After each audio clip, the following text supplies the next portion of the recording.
England ವಿರುದ್ಧ Rishabh Pant solid ಪ್ರದರ್ಶನವನ್ನು ನೀಡಿದ್ದಾರೆ. ಸೆಂಚುರಿ ಮೇಲೆ ಸೆಂಚುರಿ ಹೊಡೆದು ತಂಡಕ್ಕೆ ಆಸರೆ ಆಗ್ತಾ ಇದ್ದಾರೆ. ಆದರೆ ಮೂರನೇ ಟೆಸ್ಟ್ನಲ್ಲಿ ಪಂತ್ಗೆ ಬಿಗ್ ಶಾಕ್ ಎದುರಾಗಿದೆ. ಲಾರ್ಡ್ಸ್ ಟೆಸ್ಟ್ ಪಂದ್ಯದ ಮೊದಲ ದಿನವೇ wicket keeper batter Rishabh Pant ಗಾಯಗೊಂಡಿದ್ದಾರೆ. ಇದು ಆತಂಕವನ್ನು ಮೂಡಿಸಿದೆ. ಇಂಗ್ಲೆಂಡ್ ಇನ್ನಿಂಗ್ಸ್ ವೇಳೆ ಬೆರಳಿಗೆ ಪೆಟ್ಟಾದ ಕಾರಣ ಧ್ರುವ ಜುರೇಲ್ ವಿಕೆಟ್ ಕೀಪಿಂಗ್ ಜವಾಬ್ದಾರಿಯನ್ನು ವಹಿಸಿಕೊಂಡಿದ್ದಾರೆ. ಸದ್ಯ ವೈದ್ಯಕೀಯ ತಂಡದ ನಿಗಾದಲ್ಲಿರುವ ಪಂತ್ ಆಡ್ತಾರೋ ಇಲ್ವೋ ಎಂಬ ಬಗ್ಗೆ ಯಾವುದೇ ಸ್ಪಷ್ಟತೆ ಇಲ್ಲ. ಬ್ಯಾಟಿಂಗಿಗೆ ಪಂತ್ ರೆಡಿ ಆಗ್ತಾರಾ, ಪಂತ್ ಆಟದಲ್ಲಿದ್ದರೆ ಏನೆಲ್ಲ ಪ್ಲಸ್ ಆಗುತ್ತೆ ಅನ್ನೋ ಬಗ್ಗೆ ನಿಮಗೆ ಸಂಪೂರ್ಣವಾದ ಮಾಹಿತಿಯನ್ನು ನೀಡ್ತೀನಿ. ನಾನು ನಿಮ್ಮ ಶಿವರಾಜ್ ಬಾಣಂಕಿ. ನೀವು ಸುದ್ದಿಯಾನದ ಸಬ್ಸ್ಕ್ರೈಬರ್ ಆಗೋದನ್ನು ಮರಿಬೇಡಿ. ಹಾಗೆ ಈ ವಿಡಿಯೋವನ್ನು ಕೊನೆ ತನಕ ನೋಡಿ. ಲಾರ್ಡ್ಸ್ ಮೈದಾನದಲ್ಲಿ ಟೀಮ್ ಇಂಡಿಯಾಗೆ ಬಿಗ್ ಶಾಕ್ ಎದುರಾಗಿದೆ. ಪಂದ್ಯದ ಮಧ್ಯದಲ್ಲಿಯೇ ಟೀಮ್ ಇಂಡಿಯಾ ತನ್ನ ವಿಕೆಟ್ ಕೀಪರನ್ನು ಬದಲಾಯಿಸಿದೆ. ಇದಕ್ಕೆ ಕಾರಣ ರಿಷಬ್ ಪಂತ್ ಕೀಪಿಂಗ್ ಮಾಡುವಾಗ ಗಾಯಗೊಂಡಿದ್ದು. ಇದರಿಂದಾಗಿ ಅವರು ಮೈದಾನದಿಂದ ಹೊರ ನಡೆದಿದ್ದಾರೆ.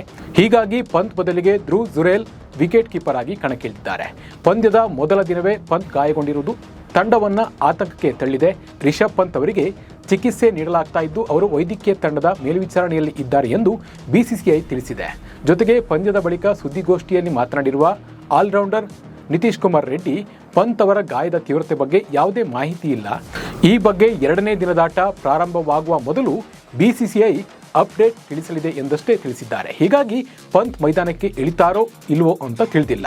ಅವರು ಬ್ಯಾಟಿಂಗ್ ಮಾಡಲು ಸಾಧ್ಯವಾಗುತ್ತಾ ಅನ್ನೋದ್ರ ಬಗ್ಗೆ ಕೂಡ ಯಾವುದೇ ಸ್ಪಷ್ಟತೆ ಇಲ್ಲ. ಬೂಮ್ರಾ ಬೌಲಿಂಗ್ ಮಾಡುವಾಗ ಚೆಂಡನ್ನು ಹಿಡಿಯುವಾಗ ಪಂತ್ ಅವರ ಎಡ ತೋರು ಬೆರಳಿಗೆ ಪೆಟ್ಟಾಯಿತು. ತಕ್ಷಣ ವೈದ್ಯಕೀಯ ತಂಡ ಬಂದು ಪಂತ್ ಬೆರಳಿಗೆ ಬ್ಯಾಂಡೇಜ್ ಹಾಕಿದ್ರು. 1 ಓವರ್ ನಂತರ ರಿಷಬ್ ಡ್ರೆಸ್ಸಿಂಗ್ ರೂಮ್ಗೆ ಹೋದರು. ಅವರಿಗೆ ಚಿಕಿತ್ಸೆಯನ್ನು ನೀಡಲಾಗ್ತಾ ಇದೆ. ಪಂತ್ ಇಲ್ಲವಾದರೆ ಬ್ಯಾಟಿಂಗ್ ಕತೆ ಏನು? ಇಂಗ್ಲೆಂಡ್ ತನ್ನ ಸಹಜ ಬಾಲ್ ಶೈಲಿಯ ಆಟವನ್ನು ಬದಿಗಿಟ್ಟು ಎಚ್ಚರಿಕೆಯ ಬ್ಯಾಟಿಂಗ್ ಅನ್ನು ನಡೆಸ್ತಾ ಇದೆ.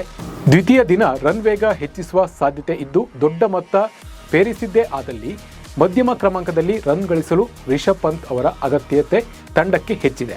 ಆದರೆ ಅವರಿಂದ ಬ್ಯಾಟಿಂಗ್ ಸಾಧ್ಯವಾಗುತ್ತಾ ಇಲ್ಲೋ ಅಂತ ಇನ್ನೂ ತಿಳಿದು ಬಂದಿಲ್ಲ. ಪಂತ್ ಇದ್ದರೆ ಸ್ಕೋರ್ ಚೆನ್ನಾಗಿ ಕಲೆ ಹಾಕಬಹುದು. ಕರುಣ್ ನಾಯರ್ ಕೂಡ ಹೇಳಿಕೊಳ್ಳುವಂತಹ ಪ್ರದರ್ಶನವನ್ನು ಈ ಟೆಸ್ಟಲ್ಲಿ ನೀಡಿಲ್ಲ. ಹೀಗಾಗಿ ಪಂತ್ ಹೆಗಲಿಗೆ ಸಾಕಷ್ಟು ಜವಾಬ್ದಾರಿ ಇತ್ತು. ಬಟ್ ಈಗ ಪಂತ್ ಗಾಯಗೊಂಡಿದ್ದು ಏನಾಗುತ್ತೆ ಅನ್ನೋ ಟೆನ್ಷನ್ ಹೆಚ್ಚಾಗಿದೆ. ಈ ಸರಣಿಯಲ್ಲಿ ಉತ್ತಮ ಫಾರ್ಮ್ನಲ್ಲಿರುವ ರಿಷಬ್ ಪಂತ್ 4 ಇನ್ನಿಂಗ್ಸ್ಗಳಿಂದ 342 ರನ್ ಗಳಿಸಿದ್ದಾರೆ. ಭಾರತದ ಪರವಾಗಿ ಅತಿ ಹೆಚ್ಚು ರನ್ ಗಳಿಸಿದವರಲ್ಲಿ ಇವರು 2ನೇ ಸ್ಥಾನದಲ್ಲಿದ್ದಾರೆ.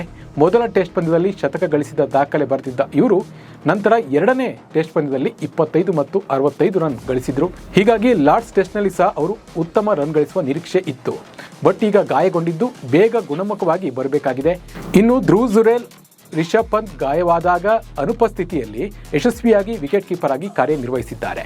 ಈ ಹಿಂದೆ ನ್ಯೂಜಿಲೆಂಡ್ ತಂಡ ಭಾರತದ ಪ್ರವಾಸ ಕೈಗೊಂಡಿದ್ದಾಗ ಪಂತ್ ಗಾಯಗೊಂಡ ಸಂದರ್ಭದಲ್ಲಿ ಧ್ರುವ ಜುರೇಲ್ ಅವರು ವಿಕೆಟ್ ಕೀಪಿಂಗ್ ಮಾಡಿದ್ರು. ಬೆಂಗಳೂರು ಟೆಸ್ಟ್ನಲ್ಲಿ ಈ ರೀತಿ ಆಗಿತ್ತು. ಆದರೆ ಬ್ಯಾಟಿಂಗಿಗೆ ಪಂತ್ ಆಗಮಿಸಿ ತಂಡವನ್ನು ಆಧರಿಸಿದ್ರು. ಧ್ರುವ ಜುರೇಲ್ ಕೇವಲ 1 ಟೆಸ್ಟ್ ಪಂದ್ಯವನ್ನು ಆಡಿದ್ದಾರೆ. ಬಲಗೈ ಬ್ಯಾಟ್ಸ್ಮನ್ ಆಗಿರುವ ಜುರೇಲ್ ಆಸ್ಟ್ರೇಲಿಯಾ ವಿರುದ್ಧ ಪರ್ತ್ನಲ್ಲಿ ನಡೆದ ಟೆಸ್ಟ್ ಪಂದ್ಯದಲ್ಲಿ ಆಡಿದ್ರು. ರಿಷಬ್ ವಾಪಸ್ಸಾದ ನಂತರ ಹೆಚ್ಚಾಗಿ ಬೆಂಚ್ಗೆ ಸೀಮಿತರಾಗಿದ್ದರು. ಹೀಗಾಗಿ ಜುರೇಲ್ ಮೇಲೆ ಯಾವ ನಂಬಿಕೆ ಕೂಡ ಇಡೋಕೆ ಆಗಲ್ಲ. ಪಂತ್ ಬಂದರೆ ಭಾರತಕ್ಕೆ ಆನೆ ಬಲ ಬರೋದು ಪಕ್ಕಾ. ನಮಸ್ಕಾರ.